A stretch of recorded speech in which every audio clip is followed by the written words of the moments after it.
এত বড় লঞ্চ আসছে, এটা লঞ্চ না এগুলো কি ওর ভেতরে কি ওগুলো বাস গাড়ি নাকি কিছু আছে, মাল নিয়ে যাচ্ছে, হ্যাঁ। কত বড় বড় লঞ্চ, জাহাজ, হ্যাঁ। আমরা যেখানটা দাঁড়িয়ে আছি তার উপরটা হলো গঙ্গাসাগর, এখান থেকে গঙ্গাসাগর দর্শন করে নি।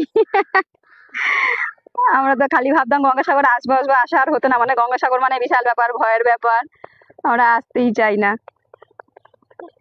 আর এখন একদম কাছে আছি, ওপার গেলেই গঙ্গাসাগর। হুম। ওই এটা, হ্যাঁ, পার হতে গেলে তোমাকে কাকদ্বীপে যেতে হবে। ও কাকদ্বীপ এইটাই না 8 নম্বরে? ও ওই যে কাকদ্বীপ যে 8 নম্বর এই দিকটায়, তাই তো, ওখানটা দিয়ে পার হতে হয় ওপারটা। ও, মানে হ্যাঁ ওই দিকটা করে কাকদ্বীপ, ওইখানটা করে কাকদ্বীপে আমি স্টেশনে গেছি, কিন্তু ওই 8 নম্বরটা যাইনি এখনো। ওখান থেকে পার হলে ওপারটা, ওপারে হয়ে কতক্ষণ লাগে গঙ্গাসাগর যেতে? ওপারে না, পার হয়ে তারপরে মন্দিরটা কত দূর? অনেকটা যেতে হয় না? ও, ও, বাবা পুরো ক্যামেরায় আসছে না, এত বড় জাহাজটা।